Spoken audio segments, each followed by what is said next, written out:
To our very own Prince Charles, and it's a case of mutual appreciation. Every year for over 2 decades, he sets off east to one of his favourite bolt holes. This is the story of Charles, Prince of Romania, or perhaps more aptly, Charles, Prince of Transylvania.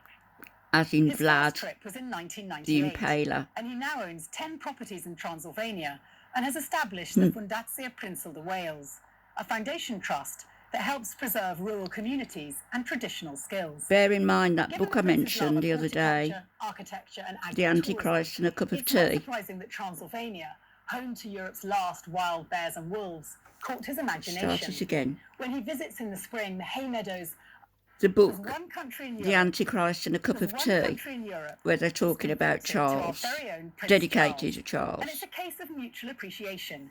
Every year for over 2 decades, he sets off east to one of his favourite bolt holes. This is the story of Charles, Prince of Romania, or perhaps more aptly, Charles, Prince of Transylvania. His first trip was in 1998, and he now owns 10 properties in Transylvania and has established the Fundacja Princeul de Wales, a foundation trust that helps preserve rural communities and traditional skills. Given the Prince's love of horticulture, architecture Where and people bow agritourism, down to him. it's not surprising that Sick. Transylvania, home to Europe's last wild bears and wolves, caught his imagination. When he visits in the spring, the hay meadows are a colourful hive of activity, and the landscapes dotted with peasant villages and medieval fortifications.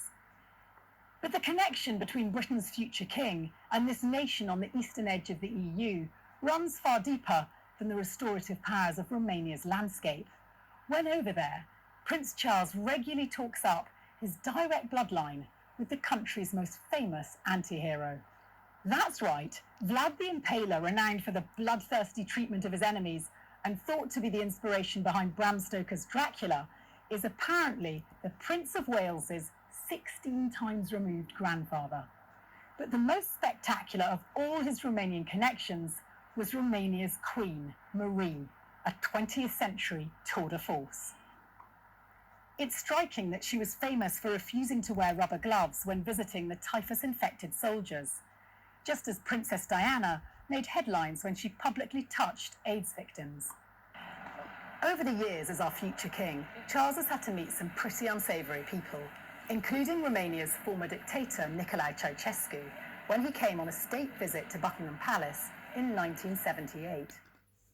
But within 10 years of that rendezvous, Charles had turned his ire on Ceausescu, a prince known for his spidery missives. In 1989, he openly condemned the tyrant's systematic destruction of Romania's historic villages.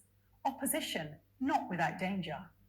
Charles would write, "I hope you receive this before some frightful undercover agent stabs me in the left buttock with a poisoned umbrella." The owner of several authentic Transylvanian properties, in the exquisite Saxon stronghold of Viscri, Romanian tourists on the trail of Charles are now so numerous, locals have started to complain. But in general, the country loves him. Keep In him. 2017, the president awarded him one of Romania's highest honours, Steaua Romaniei, the Star of Romania. Back in Highgrove, Charles has apparently sown a Transylvanian hay meadow, and during lockdown on video link, he addressed Britain's large Romanian diaspora who were unable to return home for their Orthodox Easter. If you visit Romania, don't be surprised if you're asked about our British Charles and his Romanian habit.